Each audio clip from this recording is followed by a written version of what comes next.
தூக்கிவிட யாரும் இல்லையோ?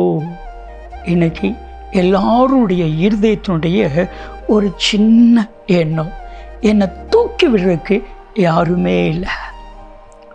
எக்ஸ்பெஷலி வளர்ந்து வர்ற ஒவ்வொருவரும் நினைக்கிறோம், யாராவது என்னை கொஞ்சம் கைப்பிடிச்சு தூக்கிட்டாங்கன்னா நான் மேலே வந்துடுவேனே, நல்லா வந்துடுவேனே, ஆசீர்வாதமாக வந்துடுவேனே.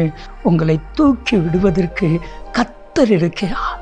மனுஷங்க தள்ளி விடுவாங்க. நல்ல கவனிங்க, சங்கீதம் 145:14 வாஸ்து பாருங்க. அவர் தள்ளி விடுகிற யாவரையும் தாங்குகிறார், மடங்கடிக்கப்பட்ட யாவரையும் தூக்கி விடுகிறார். மனுஷன் தூக்கி விடுவான் அப்படின்னு நீங்கள் எண்ணினீங்கன்னா நீங்கள் ஏமாந்து போவீங்க. மனுஷன் வேண்டாம், என்னை கர்த்தர் தூக்கணும், கர்த்தர் தான் தூக்கணும்னு சொல்லி பாருங்க. கர்த்தர் உங்களை யாரும் எட்டி பிடிக்க முடியாத இடத்திற்கு தூக்கி கொண்டுட்டு போவா.